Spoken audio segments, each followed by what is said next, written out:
10 cara agar hati menjadi tenang dan istiqomah dalam Islam. Assalamualaikum warahmatullahi wabarakatuh. Bismillah walhamdulillah. Pada video ini kita akan bahas 10 cara agar hati ini menjadi tenang dan istiqomah sesuai tuntunan Islam. Semoga kita dapat mengamalkan dengan sebaik-baiknya, sehingga kita dikaruniai hati yang tenang. Saudaraku yang dirahmati Allah, dalam hidup, setiap manusia pasti memiliki kesedihan dan masalahnya masing-masing. Ada yang diberi masalah yang berat, dan ada juga yang biasa-biasa saja. Tidak sedikit dari masalah hidup itu membuat seseorang menjadi tidak tenang, menjadi resah, gelisah, stres, sampai mengalami gangguan tidur. Di dalam Islam sendiri diajarkan cara untuk kita bisa mendapatkan hati yang tenang sehingga dalam berbuat sesuatu tidak akan merasa tertekan maupun gelisah. Berikut akan dijelaskan bagaimana cara agar membuat hati kita menjadi tenang sehingga dalam menghadapi masalah pun kita masih bisa bersikap optimis. 1. Zikir. Zikir berarti kita selalu mengingat Allah dalam setiap langkah dan perbuatan yang kita lakukan. Tidak ada yang paling bisa membuat hati kita menjadi lebih baik kecuali selalu mengingat kepada Maha Pencipta. Tanamkan dalam diri untuk senantiasa berzikir baik dalam lisan maupun perbuatan, sehingga apa yang kita perbuatan adalah berdasarkan kepada mengharap ridha Allah semata. Allah berfirman yang artinya, orang-orang yang beriman dan hati mereka menjadi tenteram dengan mengingat Allah. Ingatlah, hanya dengan mengingat Allah lah hati menjadi tenteram. Quran Surat Ar-Ra'd 28. 2. Salat. Salat yang dimaksud di sini adalah mencakup salat wajib 5 waktu juga baik bagi kita untuk memperbanyak salat sunnah. Karena melalui salat, merupakan salah satu cara untuk mendekatkan diri sekaligus dapat berkomunikasi kepada Allah. Salat juga bisa mengobati berbagai jenis penyakit hati seperti sombong, iri, dengki, termasuk untuk mendapatkan ketenangan jiwa. Salat yang dilakukan secara benar dan khusyuk akan membantu membuat hati menjadi lebih tenang. Selepas salat kita juga bisa mengadu kepada Allah tentang segala keluh kesah kita, sekaligus berdoa agar dipermudah dalam menghadapi masalah hidup. Sebagaimana firman Allah yang artinya, hanya kepadamulah kami menyembah, dan hanya kepadamulah kami meminta pertolongan. Quran Surat Al-Fatihah 5. 3. Sabar. Ketika menghadapi masalah, ingatlah kalau semua itu diberikan oleh Allah bukan untuk menyulitkan kita, melainkan untuk menguji iman dan takwa kita. Ketika kita sadar akan hal tersebut, yang perlu kita lakukan ialah bersabar dalam menghadapi segala macam permasalahan dan cobaan yang diberikan. Allah berfirman yang artinya, sesungguhnya Allah bersama orang-orang yang sabar. Quran Surat Al-Baqarah 153. Dengan bersabar, insya Allah kita bisa menghadapi segala sesuatunya dengan lebih tenang. 4. Membaca, mendengarkan, serta mengamalkan Al-Quran. Allah berfirman yang artinya, Allah telah menurunkan perkataan yang paling baik, yaitu Al-Quran yang serupa, mutu ayat-ayatnya, lagi berulang-ulang, gemetar karenanya kulit orang-orang yang takut kepada Tuhannya, kemudian menjadi tenang kulit dan hati mereka di waktu mengingat Allah. Itulah petunjuk Allah, dengan kitab itu Dia menunjuki siapa yang dikehendakinya. Dan barang siapa yang disesatkan Allah, niscaya tak ada baginya seorang pemimpin pun. Quran Surat As-Zumar, ayat 23. 5. Selalu berprasangka baik kepada Allah. Yang namanya positive thinking itu tidak hanya kita lakukan kepada sesama manusia, melainkan juga kepada Allah. Kita sadar bahwa hidup tidak pernah lepas daripada ujian atau masalah. Semuanya adalah atas kehendak Allah. Jangan pernah menyalahkan takdir Allah atas apa-apa yang terjadi pada hidup kita, karena sebenarnya Allah memberikan ujian tidak lain untuk menguji iman dan takwa kita kepadanya.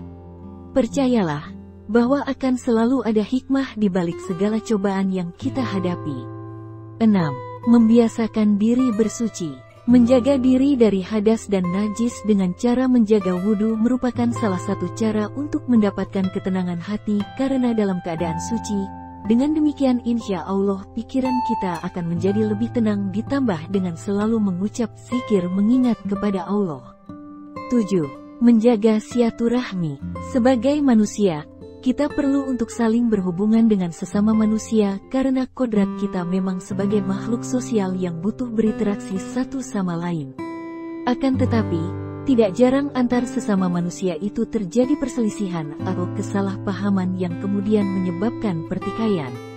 Ini merupakan salah satu sumber penyebab daripada ketidaktenangan hati. Oleh sebab itu, kita dianjurkan untuk menjaga hubungan yang baik dengan orang lain agar terjalin ketentraman dalam hidup.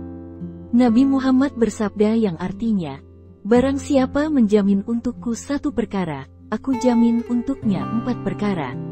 Hendaklah dia bersilaturahim, menjalinkan hubungan baik, nescaya keluarganya akan mencintainya, diperluas baginya rezeki, ditambah umurnya dan Allah memasukkan ke dalam surga." Ar-Rabi. 8. Senantiasa bersyukur. Dalam hidup, kita harus pandai bersyukur. Artinya, tidak hanya saat mendapatkan rezeki atau kesenangan, namun dalam keadaan sulit pun kita tetap harus bersyukur kepada Allah. Dengan bersyukur, kita menyadari bahwa apa-apa yang kita miliki tidak lain segala sesuatunya hanyalah milik Allah. Kita tidak memiliki apapun, harta, tahta, bahkan nyawa kita sendiri adalah milik Allah. Karena sadar bahwa Allah adalah pemilik segalanya, kita pun tidak perlu merasa sakit hati apabila suatu waktu kita harus kehilangan atau merasa kesedihan akan sesuatu hal. Kita percaya Allah telah mengatur segala-galanya. Dengan begitu, kita pun akan merasa lebih lapang dan tenang karena Allah akan menjaga segalanya bagi kita. Sebaliknya, bagi orang yang tidak pandai bersyukur, Allah berfirman yang artinya, "Dan Allah telah membuat suatu perumpamaan sebuah negeri yang dahulunya aman lagi tentram rezekinya melimpah ruah dari segenap tempat tetapi nya mengingkari nikmat-nikmat Allah. Karena itu Allah merasakan kepada mereka pakaian kelaparan dan ketakutan disebabkan apa yang selalu mereka perbuat." 9. Yakin terhadap pertolongan Allah. Sesulit apapun hidup, seberat apapun masalah yang kita hadapi, kita yakin bahwa Allah tidak akan memberi cobaan yang hambanya tidak mampu untuk menghadapinya. Kita yakin bahwa Allah pasti akan membantu kita melewati semua rintangan itu asal kita menjalaninya dengan ikhlas dan sabar serta selalu bertawakal kepadanya. Sebab, ketidaktenangan terjadi ketika seseorang selalu memikirkan tentang beratnya hidup, tetapi ia lupa bahwa ada Allah yang selalu bersamanya. Mintalah pertolongan kepada Allah, niscaya Dia akan memberi pertolongan. Allah berfirman yang artinya, "Dan Allah tidak menjadikan pemberian bala bantuan itu melainkan sebagai kabar gembira bagimu dan agar tentram hatimu karenanya. Dan kemenangan itu hanyalah dari Allah yang Maha Perkasa lagi Maha Bijaksana." 10. Menyadari dan memperhatikan akan kekuasaan Allah. Manusia adalah makhluk yang lemah, sementara Allah dengan segala kuasanya mampu mengendalikan apapun. Sebagai manusia, kita harus menyadari bahwa tiada ada yang lebih berkuasa dibandingkan Sang Pencipta. Seseorang menjadi tidak tenang ketika ia memikirkan akan kemampuannya untuk menghadapi sesuatu, sedangkan ia lupa bahwa semua kekuatan dan kemampuan yang ia miliki datangnya dari Allah. Ketika manusia itu lupa bahwa Allah Maha Kuasa, ia akan berpikir bahwa ia pasti bisa menghadapi sesuatu. Namun ketika keadaan tidak memungkinkan, ia akan menjadi resah karena merasa dirinya tidak memiliki kemampuan. Padahal, ada Allah yang Maha Kuasa atas segala sesuatu. Allah berfirman yang artinya, "Dan ingatlah ketika Ibrahim berkata, 'Ya Tuhanku, perlihatkanlah padaku bagaimana Engkau menghidupkan orang mati.' Allah berfirman, 'Belum yakinkah kamu?' Ibrahim menjawab, 'Aku telah meyakininya akan tetapi agar hatiku tenang.' Allah berfirman, 'Ambillah 4 ekor burung lalu cincanglah kemudian letakkan di atas tiap-tiap satu bukit satu-satu bagian dari bagian-bagian itu, kemudian panggillah mereka niscaya mereka datang kepadamu dengan segera. Dan ketahuilah bahwa Allah Maha Perkasa lagi Maha Bijaksana.' Demikianlah satu cara agar hati bisa menjadi tenang dan bahagia menurut Islam. Semoga bisa menambah wawasan kita, dan akan memotivasi kita meningkatkan iman dan takwa kepada Allah, sehingga kita menjadi orang yang beruntung baik di dunia maupun akhiratnya. Jangan lupa memberikan subscribe dan like-nya. Amin. Segala kekurangan dan kesalahan mohon dimaafkan. Allahumma hdina hazas sabil. Wassalamu alaikum warahmatullahi wabarakatuh.